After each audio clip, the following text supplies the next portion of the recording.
Welcome to the Tea Tie Pod, where we do actually take off our ties, offer some tea, and get you to relax a little bit and have a conversation with us. Let us know what makes you tick, not just in Angola, but the African context and beyond. We speak to business owners, we speak to specialists, we speak to students, we speak to artists, we speak to literally anyone that is available to talk to us about what it's like to be on the continent, what's like to be in Angola, and especially the fact that language is a key aspect of growth. Our focus on this podcast is in English.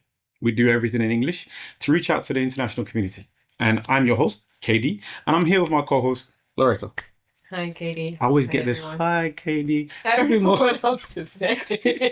Oh, but we're here today with Tanya, and she is the founder or co-founder of Wayaka. Welcome. Wakaya, sorry. What did I say? Wayaka. Oh, Lord. Which is very close to Wakanda, which is actually what we get called up for all the time. Oh, seriously? Yeah, no. Wakaya is actually an Ubuntu word. Yeah. So it's an Angolan traditional word, yeah, and it means to heal. Okay. Healer, Okay. yes. Yeah. So, We chose it particularly to be local. Tanya, done. please introduce yourself. We'd like to know a bit more about you. Thank you. So I'm Tanya Parshan. Okay. I have been, we were just saying, I've been here in Angola for almost a year now. Okay. And I am the founder / co-founder, and we have a team of people that have put together Wakaya, Okay. which is a brand new, well, we're an association here in Angola. We got registered in June, so a couple of months ago.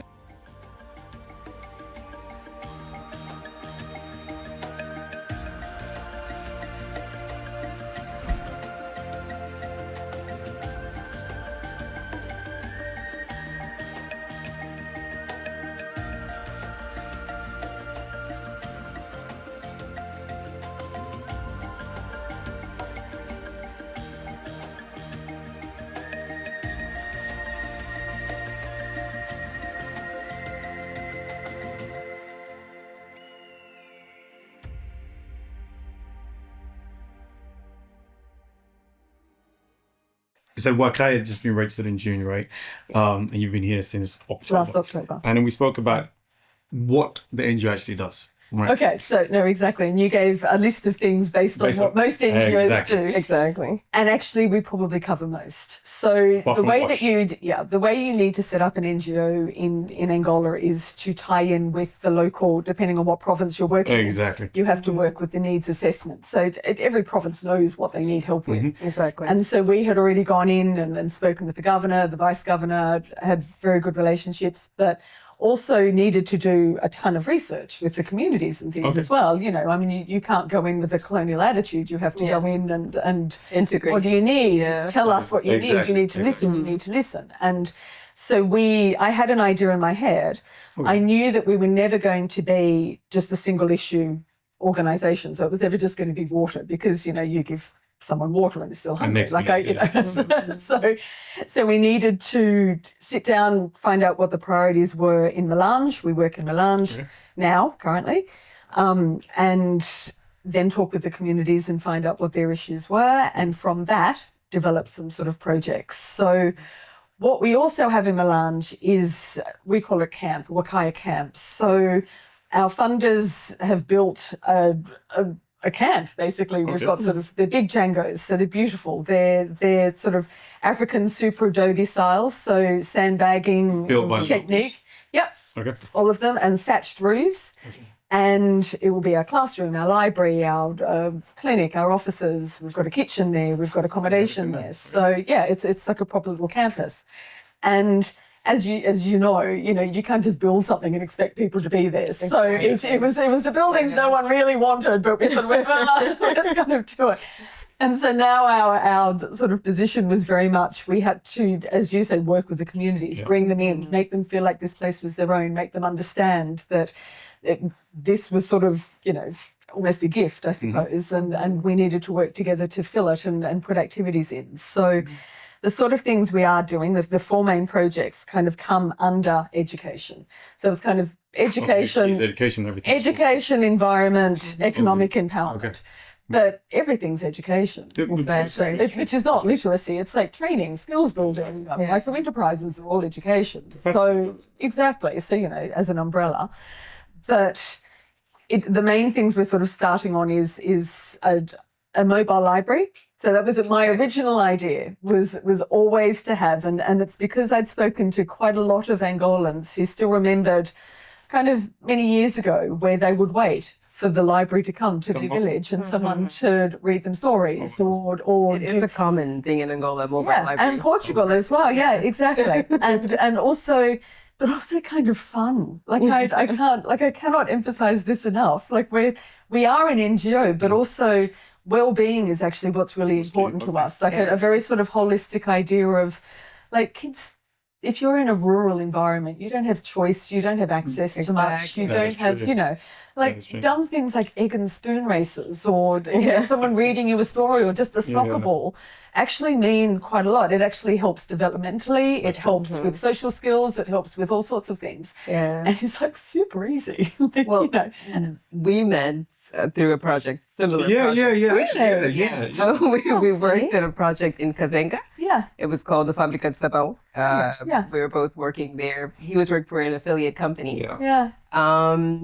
And it was very beautiful. It was built for the community, but it took a while for the community to know that it's for them. Well, this is it. I know. I remember because when I came in, it was from the foundation side of things, and it was always a case of them and us. Yeah. And it was like, no, how do we change that mindset? Exactly. Like, no, this is actually yours. This is actually for you, not for us. Not for us. We're just here. I know it's really quite hard, and I mean that's where Angola sort of comes into its own as far as sort of the displacement of people. A lot of the places, where NGOs are sort of set up, the people don't feel like it's their home anymore either, or haven't got the history there. They haven't got, they feel like it's a bit temporary somehow. So, they feel like it's about to leave. See gardens or trees or anything because they might not be there. And how was that for you guys? Like, how did you guys,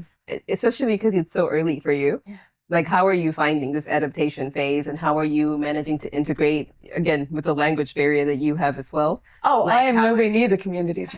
My background is anthropology and participatory development, and I know that I change the dynamic anywhere that I go. Okay. So I don't go anywhere near there. I hire a team of local Angolans, and they are my lifeline. So we sit, we plan, we work out the questions that we need, the research that we need done, the focus groups, we bring the women together.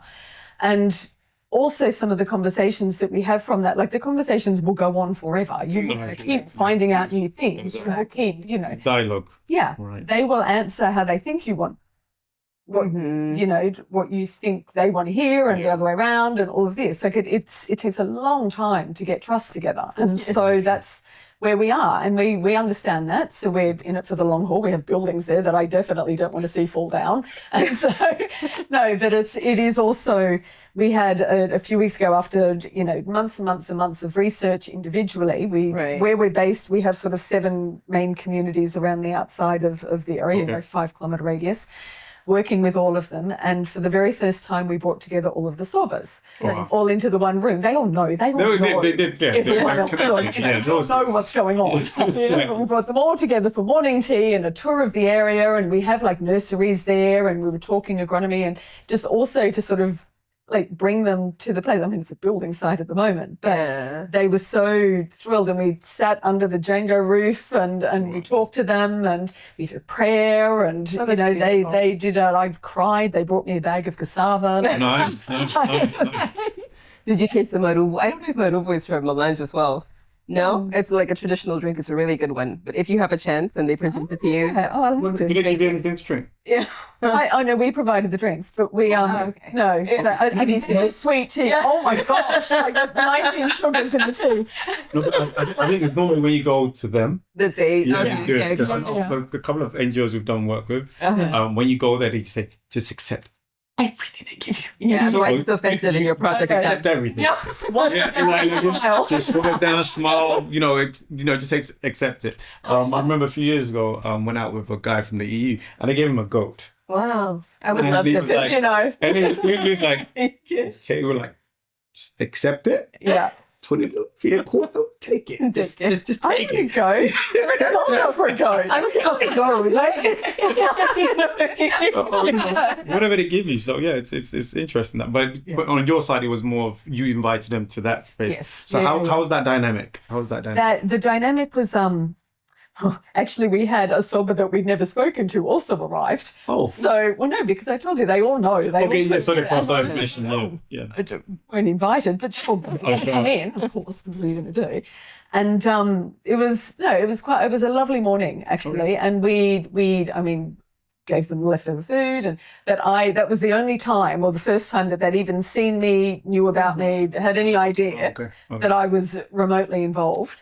And I got up and did a very sort of brief speech of around the idea of In okay, now English, in Portuguese. I stumbled in my Portuguese and then it was translated. But no, because I'd learned it sort of properly, and then I just went, if I get this wrong, then anyway. But about how this was going to be our journey together. This was they could not expect anything for free from us. We are not an aid organisation. Okay. We don't give anything away. One sec, right. We need to do this together, and we're setting up committees in all of the communities as well. And they will be our sort of point of representative. contact. Exactly. So it's, a woman, a youth, the inclusive side of things. That obviously in Angola, so I've worked in many different sort of African countries. So Kenya, I lived in Tanzania, South Africa, Zimbabwe, the Gambia. And to be fair, those countries are a lot further ahead as far as community engagement goes as well. Like they already know. They're like, oh, we need this. We need our policies. We need to have all of this. And like the children need to be looked after when we have an eating, and transport needs to be paid for, and all of that. Fair enough. But here it's even that is the education side of things. How to deal with an NGO, or how to deal with something that is not a government entity that comes in, gives you T-shirts every 4 years and leaves again. That's the empowerment side of things. And the word empowerment is, I don't love it, but it is what it is. The truth, yeah. And so that's what we're hoping to do, like literally from scratch. Okay, guys, let's work together, build the trust together. Let's try to understand what you need the most, and let's kind of do it together. I think I like that. Sorry, it's just like it's a very different approach. I think that from what I've seen and from my own experience working in this type of field, in the past, there was rarely that point of like first doing the research. Long time ago in Angola, everything was like just get the project going. Yeah. Put the building in, force them into the phase. Yeah. No. But you need that type of like, okay, let's build this together so that we have ownership together of what's going to happen here. Yeah. And then you can also have cultural preservation, because I think that there's parts where you can like you're learning from what they do, completely. which you need to proper like integration. You need that so that you can then be able to implement systems that are similar, but not to alienate it. So how do you guys? Well, it's funny you should say that, because the research always brings up things that you're not necessarily ready to deal with. So if you get the women aside, they will beg you for family planning. Nice. Oh, wow. I love Beg you for family planning. Yeah.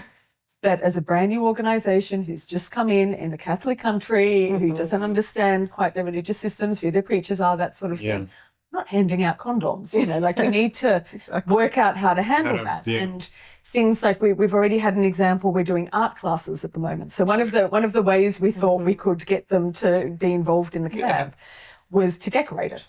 And to do paintings that we will hang up there, and maybe do a mural on the wall and that sort of thing. So the Mal Cooperative, the guys.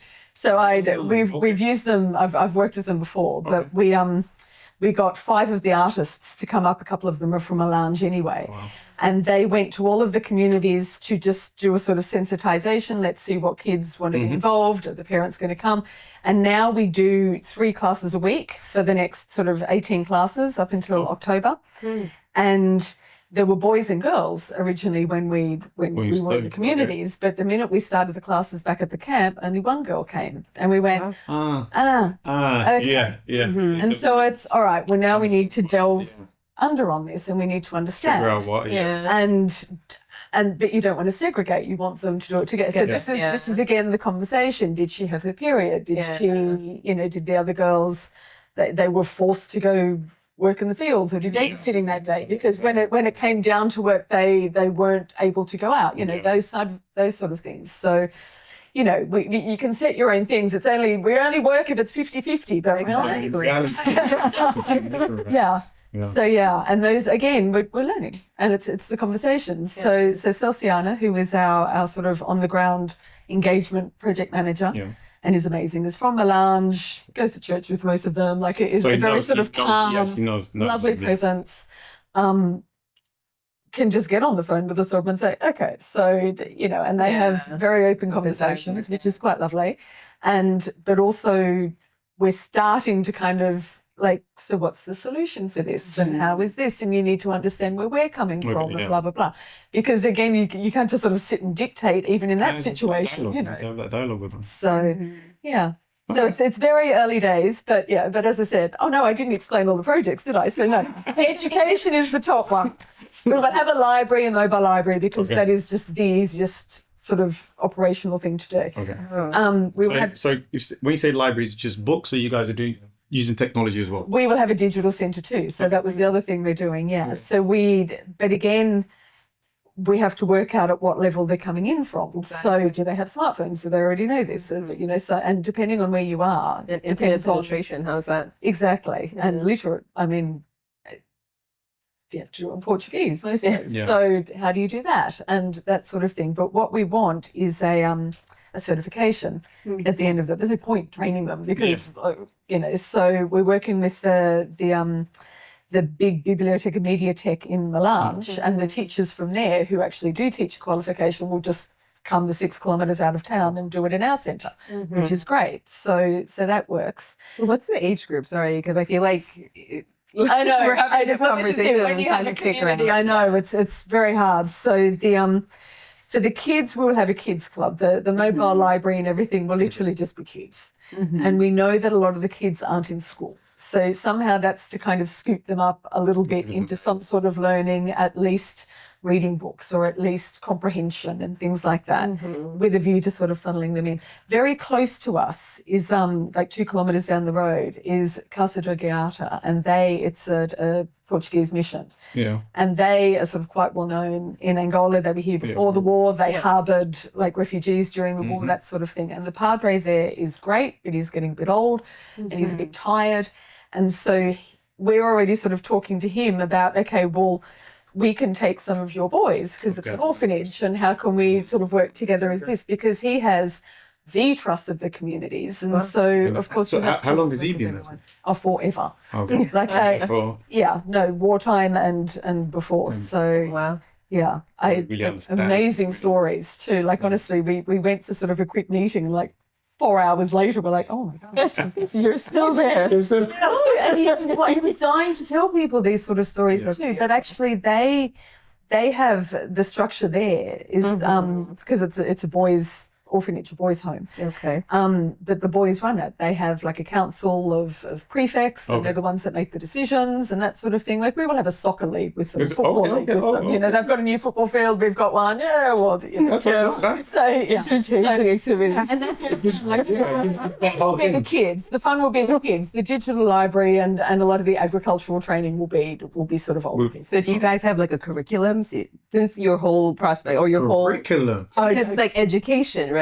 And you not a school. No. And that's what I mean. Like education for me is not literally like open learning, skills training. Okay, skills training. So things like preventative health. Right. So that is like hygiene.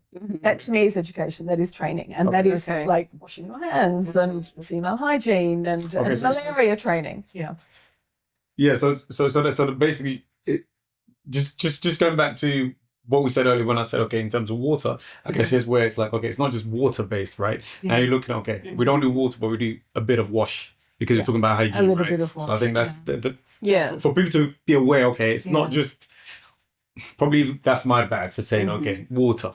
Because there are a lot of people within the non-NGO world, I won't have to say water, okay, I understand water, but within the NGO world, say wash because you do the whole thing, right? Exactly. You do the whole cycle. The communities have asked for latrines, and we will look at that. Okay. They're fairly easy to build, I guess. And so we would sort of talk to. So now that we're on the fundraising jaunt, it's kind of what will people fund as well. You know, we've just sort of started. And so it's talking to companies about what their direction that they want to help in their corporate social responsibility programs. They, if they're a water company, then you can help with the latrines. That makes sense. Yeah, maybe use some of Loretta's contacts. Well, I was going to say. As we're having this conversation, I have a few contacts for you in terms of libraries, book donation. Oh my gosh, yes, that would be amazing.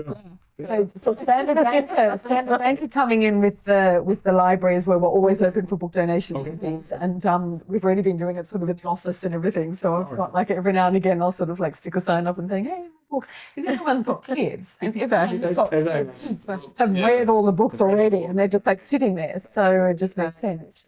And do you see an opportunity? Here's me thinking slightly different on this, right? Because you've got a lot of international schools, right, in Luanda. Yes. And most of the time they was looking for stuff to do together, even during the holidays, the little holidays that they have 1 week here and there. Yeah. To actually reach out to them and be like, oh, do you know what? Send the kids over. I don't know if you've got like we have accommodation as well. We do. You know what? A long weekend for the kids. Yeah. They go out there. Yeah. And it's what's really like being not even just for the kids, but also for a lot of the companies we've already been speaking to have got volunteer programs, or they're trying to get their staff involved somehow. So we do have sort of accommodation, like 6 sort of units, but I mean, there's the Palanca Hotel in town and that sort of thing, depending. And actually what we're looking at, because the beauty of Melange is it is a fairly established Angolan tourism place. Yeah.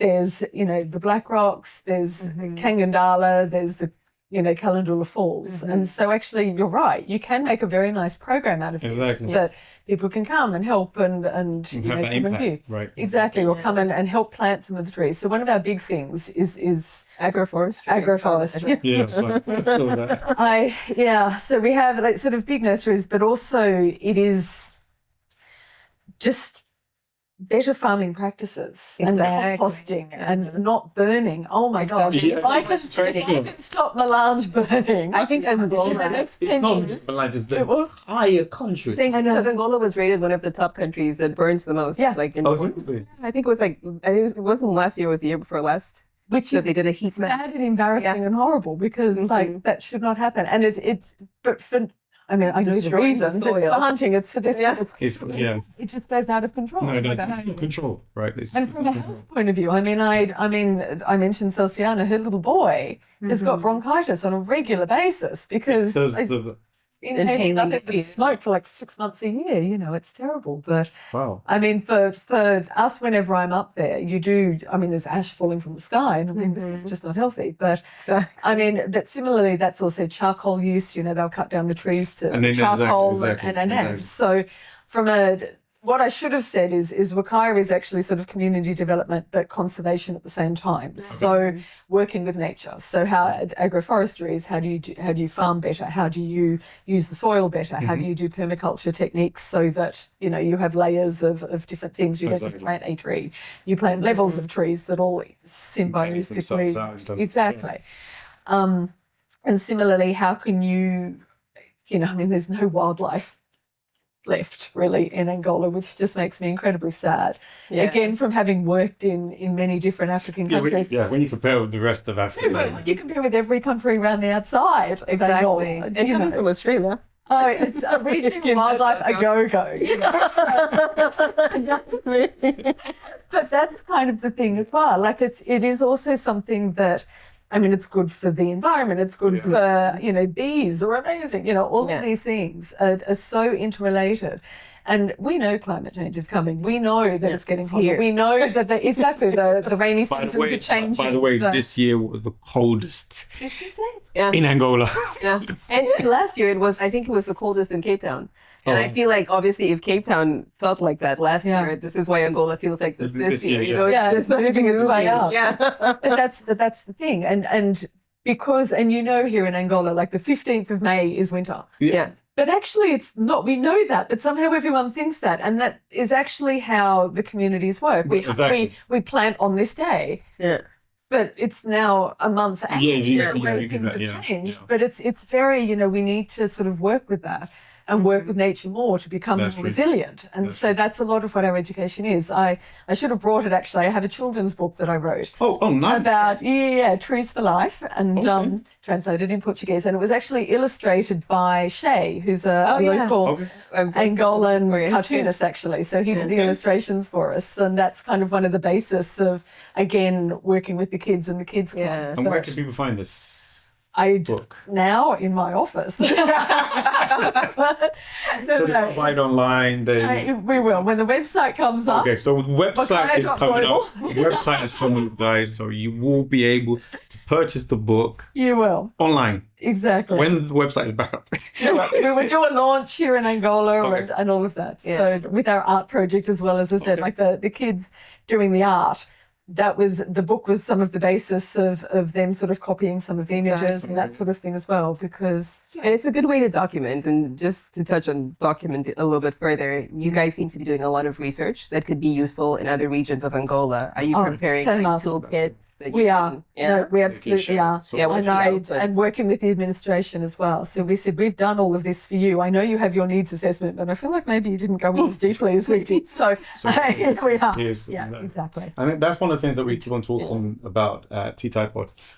Collaboration. Collaboration is key for growth. If you don't collaborate with anyone, then you're just dying out. And it's sad to say this, but when we've worked across various sectors in Angola. Yeah. And the key thing that we've seen is people like to do things alone. Yeah. And then they go alone Yeah. for quite a It is while, very and then it's all of a sudden it dies out. That's how it dies out. That's how it No, we share with everyone. And and it is one of those things where but you also learn from everyone. I mean, people have gone before you. Like, Exactly. why make the same Exactly. mistakes? You know. Exactly. So we and what we did find when we came here. So I know you were saying years ago, sort of after the war, like every NGO in the world was here and throwing money Yeah. here and blah blah Yeah. blah, Yeah. and that kind of didn't continue for a while. Yeah. So when I came, the first thing I did was sort of research, like what other organisations are there and Okay. what are they working on, what are they doing? Because there's no point replicating either. Like if you've got a good idea, then I'll take it and do it here if I can find funding for it, you know. Yeah. And that's the thing, and give you all the credit. Like we're not sort of credit hungry either. It's again, we all want the same thing. We all want the growth. Trying We to all do that want together. the communities to sort of Flourish. rise up a bit. Yeah. And so we're already sort of starting that at the basis of what we're doing. So I was at Kwarama Foundation today. So they are up in Kwanzaa Sul. They have a school. They're doing all sorts of things. And and they have a shop here in Talatona and Luanda where the community do sewing and they do some They do pottery, like beautiful things. Good stuff. Yeah. great stuff. Good quality. And which is exactly, but really hard to find in Angola actually. Exactly. If you go to all of the countries around, every shop has got like Has- amazing exactly. work and basketball event. That's the big. I think. Sorry to stop. No, stepping in. I think that's one of the probably most annoying things when it comes to trying to purchase things here, especially when you do tourism, right? We're talk big about tourism in Angola and everything. Yeah. But then you come into Angola. I have people that come in and like, okay, come out. I'm leaving tomorrow. I'm leaving in 2 days' time. What can I get? What can I get? Where can I go? And I'm like, well, there's a place in Maxi. Oh, it's not open today. Yeah. Otherwise, we have to drive all the way to the Slave Museum. Yeah, exactly. And it's like, and it's the same generic thing. I And it's know. like, okay, but there's so much more. Angola has a vast amount of things. I feel like it's culture. we need to get into the culture again because a lot of it was lost. No, exactly. I mean, it was one of the things when we got to Milan, I was saying, right, so do they do beadwork, basketball? What do they do? They do any of it. Yeah. So that's the question. What did you maybe used to do that the war The stopped you exactly. doing or Exactly. you couldn't? And There was no preservation of the culture. no. Unfortunately. No. Well, in fact, it was kind of a bit stamped out. Yeah. I mean, there's stories that I've heard about, particularly sort of along the southern border, Yeah. sort of Kaneni and everything. I mean, the communities there with their amazing outfits and Yeah. everything. Those are the last of those outfits. They can't get the Exactly. material anymore. They can't get the beadwork anymore. Exactly. They can't they're falling off them now. And when they're gone, which is Yeah. awful. And so again, I mean, you mentioned earlier about our communities and the culture and the traditions and things. It is a question that we've asked. And when we say, would you like to do sewing or weaving? Yes, yes, yes, yes. Well, they wanna and it's do it, like, yeah. well, yes, but not from a heritage of it, but to maybe start something new or to Okay. learn skills and things, and that's okay as well. Like Yeah. you can draw a line and start. And going it's still forward. you start. That's okay. Yeah, exactly. You start somewhere. So yeah, Start somewhere. but I would have loved to understand, where What were the it was skills? before. Yeah. Exactly. And there's one sort of a random, not even that old man actually, who is kind of doing some experiments with the plants and things, which is right up our alley. We're excited about this. He's going, no, this one seems to be good for mosquitoes, and this one seems to be wow. good, and I'm just checking this out, and like completely off his own, Interest. yeah, and he's doing it. And I said, fantastic. Well, let's do this in the camp. Let's do a little garden and let's do signage. And Yeah. when people come, we can sort of Yeah. talk about this a bit more and do something more Oh, with that's that. nice. That's I mean, nice. I was in South Africa a few weeks ago, and outside of Cape Town. Yeah. There's a Khoisan museum, Mm-hmm. and it's just gorgeous. Like it's like the sounds, Yeah. and they obviously got a great investment to sort of Push. showcase that, Showcase what they've got, what showcase they've their got, history and their culture. And I mean, the restaurant's fantastic, good wine, like it's a whole package. It's Yeah. fantastic. And I've seen none of that here anywhere. Yeah. And I haven't been to as many provinces as you, but I've been to a few. I think There's not much. there's not much, definitely. But one thing as well is, for me, Angola's young. Mhm. Right? Yeah. Angola is young. There's opportunity to make a change now. Yeah. Right? Yeah. I know there's this thing that people say, okay, it's the same excuse we'd give every time. The war only finished in 2002, and we hear that Generation. every time, right? Where 23 years down the line, okay, Yeah. something you just said It's a minute ago. generation. You put the line in the sand, Yeah. and you start. Yeah. So we have the opportunity to do that Mhm. now. Yeah. And again, that's I one of the agree. reasons why we turn around. Okay, let's create this podcast, get people to actually talk about, okay, Yeah. what have they done, what can be done, Yeah. and what's the future like. Yeah. So I'm just gonna Yeah. bring you back a bit. I know we've spoken about the organization and what you've done. You said you got your final license in June. June, right? Yeah. What has that been like? Setting up, because I'm sure there's people out there. That, okay, number one, okay, how easy is it to set up a business? We're going to talk about that. It's I not. think we should start by asking the question: out of all the countries that you've been to, what brought you to Angola, and then jump. Oh, yeah. Okay. And Purely an opportunity. Okay, No, go on. the how challenge did you opportunity. identify it? How did you identify? Why? the region? No, the Yeah. opportunity came up. So I had been living in Tanzania and consulting and working up there, Okay. and then COVID Okay. screwed everyone around. But somehow. COVID was in Tanzania. Yes. Well, no, COVID killed the Tanzanian president, and then so Tanzania was red listed during COVID. And But you were there. I was there. I On was the beach. in country. Yeah, basically there were no tourists. It was fantastic. But because I was consulting all Okay. around Africa and in Europe, I couldn't leave. We were red listed. We couldn't get vaccinated. It became very difficult to work. So I know I am now, and No, in no. fact, I did it there, like Okay. under the table, with the contacts that I had. Vaccinated nonetheless. Yes, exactly. but what became apparent, we didn't know how long it was going to go. Okay. We didn't. So I took the decision that I needed to get out to keep working as a Okay. consultant. I needed to have some stability. Yeah. And I'm German and Australian, so I luckily have Sorry. a passport to the Sorry. world. I'm sorry. I'll keep on jumping here. It's okay. You're German and Australian. I have both passports. You were born in, Australia. then moved to. No, just had the passport. My parents were German. Ah. So I got both passports, and Okay. so I moved to Berlin. And so while I was in Berlin, I met Joab Benelli from YBE Okay. and Crown, Yeah. and Okay. he runs an organization called Kaya, and Okay. they do carbon credit. Yeah. Okay. So, and that is also something here you need to get one of those guys on, because they would tell you about carbon regulations and how Invite is difficult going that up. is. Invite is going up. Yeah, exactly. But particularly, Yoav and I were sort of talking, and he had a vision, bless him, he had a vision for an academy. And I went, we're not doing an academy. Here's how you need to do development. And it was genuinely, he wanted to make a change. He wanted to fix the country and help in Angola. He'd been here for so long. He could see that things weren't maybe improving. And so how could he, had made a lot of money, how could he invest? Yeah. But just didn't know how to do How it. to go around, Just yeah. didn't know how to do it. And I did. And so he said, "No, come on down." And I went, "Okay." So having done, years of experience and my master's, it was just an opportunity, I just, okay, well, this is a challenge. It's a thought exercise almost. Right. It's like, okay, well, how can we put this into practice? How will it be the same? How will it be different? How can we sort of set it up? And originally, as we said, I sort of arrived and they're going, yeah, we know people, we can set up, it'll be easy to get the license, it'll be fine. The reality sunk in. 9 months it took us, 8 to 9 months to get registered. And it was quite the process actually. We kept getting things sent back. And this is not to speak against it. Everyone who works at the Ministry of Justice was doing their job. They had instructions. It was, no finger pointing at all. You need to cross the T's. It is just quite literally how the process was. It's process based. And the process was, we did everything that we needed to do. But then they asked about the name Wakaya. Mm-hmm. And so, the application got sent back and we said, it's a local word, it's a local word, blah, blah, blah. And they said, okay, well, it needs to be registered with the Traditional Languages Institute. Wow. And I went, there's a Traditional Languages Institute. Fantastic. Okay. We will go and we'll get a certificate from there and we will put it back in. So did you know about this? I didn't know about it, but I'm waiting to hear the part where you get the twist about It's coming up. It's coming up. It's a twist.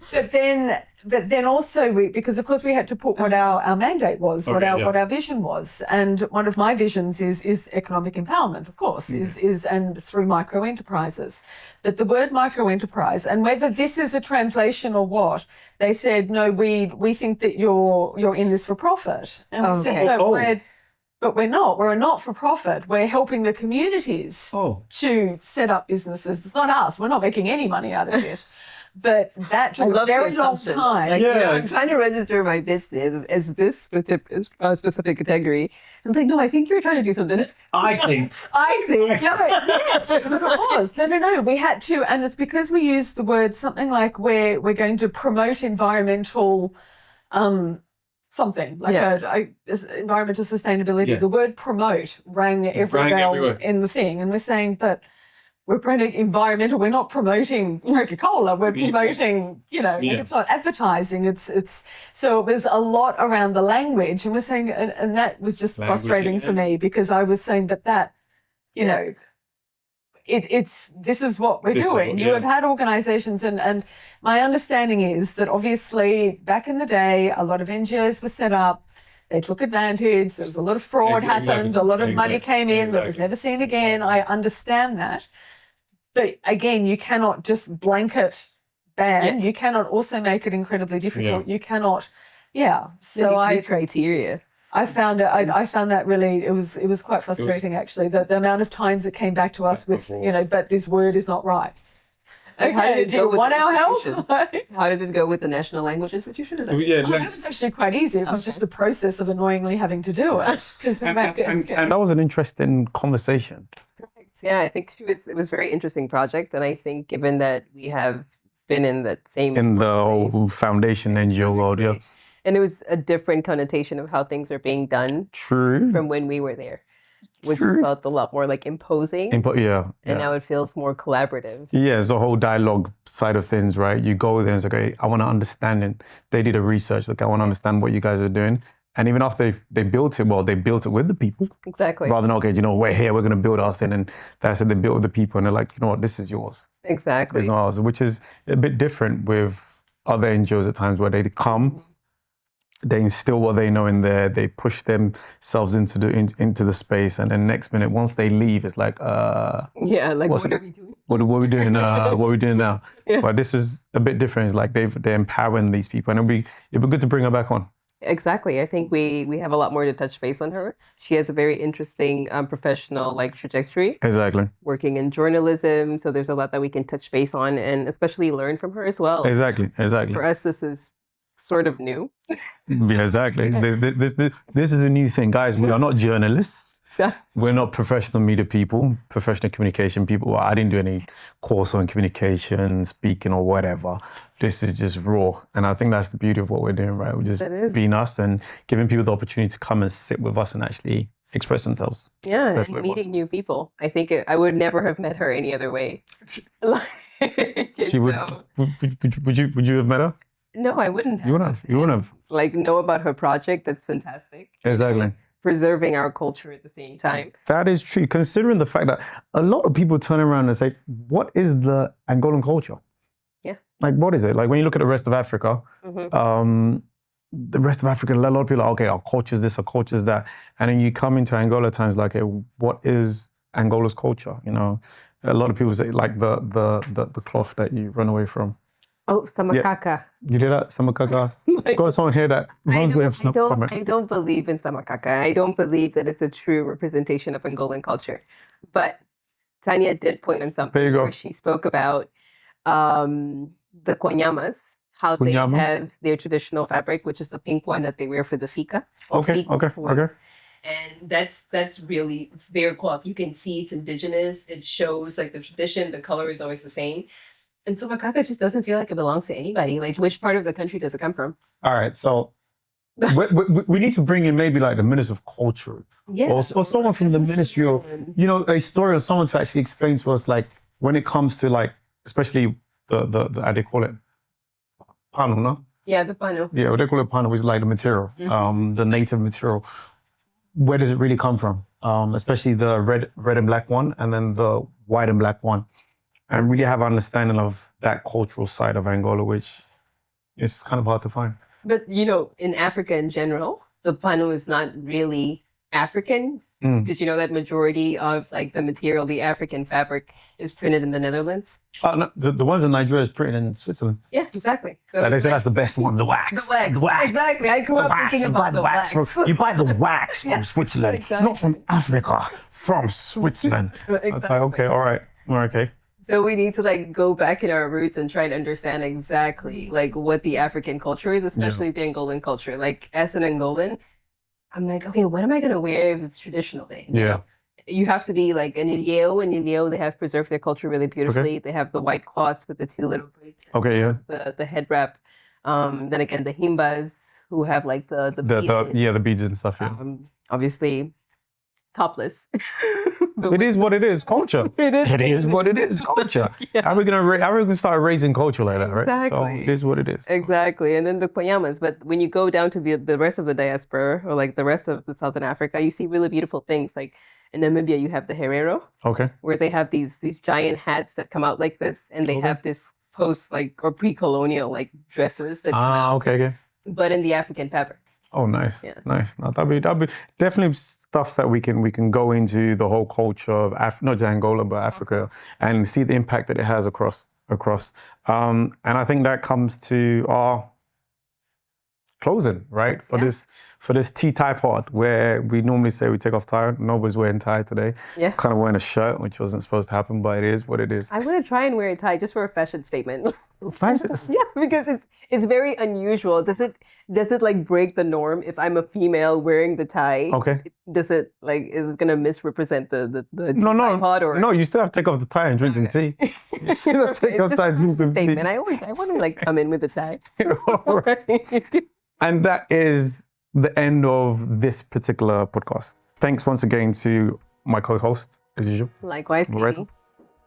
I'm KD, and massive thanks to OB Studios.